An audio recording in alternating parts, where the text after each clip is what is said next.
Well, social media continues to explode every single day as we see the continuation of the rise of sites like Facebook, Twitter, Instagram, TikTok, and beyond, taking over people's lives for better or for worse, as many are saying.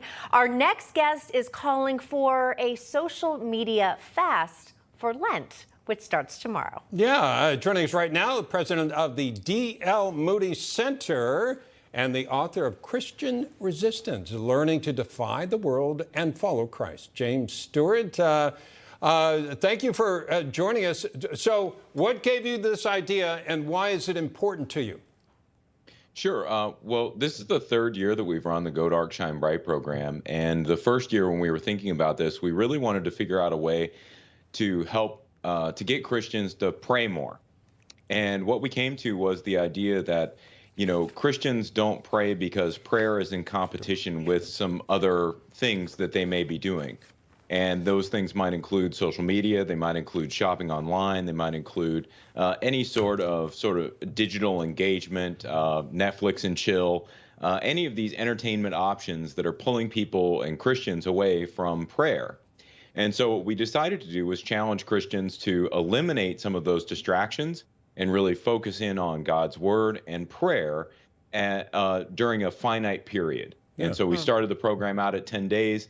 This year, we're challenging Christians to do a 5-day social media fast and to consider also fasting from what we call discretionary media, which is media that we don't really need to use, right, but we often choose to use. By the way, I should clarify, your last name is Spencer, right? Spencer, yeah. Yeah. I didn't mean to introduce you as Jimmy Stewart. All right. Close enough. So that's a great name. Yeah, it worked before. It did work. It did work. James, name recognition is important. There you go. There you go. James, I mean, you know, we hear every day about the negative aspects of social media, but from your lens, specifically the lens of Christianity, what do you see as the negative aspects in that sense? It's strictly, I really believe it's distraction. And so if we look at a biblical passage like the story of Mary and Martha, you know, Martha it explicitly says that she's distracted by what she's doing, and she's not doing anything bad. And I think that's what we really need to reckon with, that social media is not evil. Social media is just a potential distraction for Christians.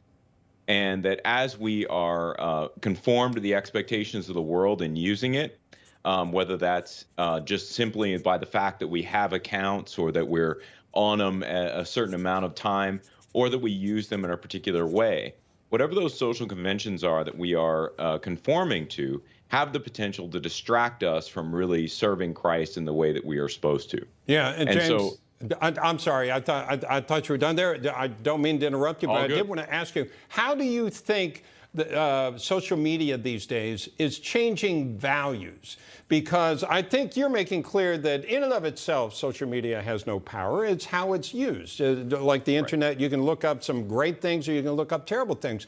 The same way television over the years was criticized. How do you think it has been changing people and changing values in our communities? So if we think about social media from a process standpoint, what social media gives us is easy access to pretty much everything.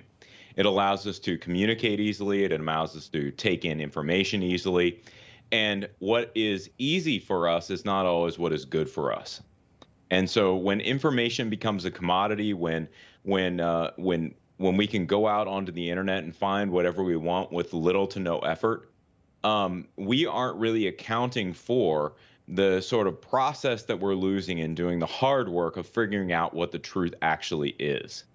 And that to me is a problem of intention. It's a problem of our own intention of how we use these devices to manage our lives. And so really the call for the Go Dark Shine Bright campaign is for people to remember that even though social media may be, you know, sort of ever present and sort of ubiquitous in our lives, we don't actually have to use it. It's our choice to use it. Right. And that, to me, is where we're starting to see the values change, is as these things become essential to our lives, that is a fundamental shift in the values that we're exhibiting.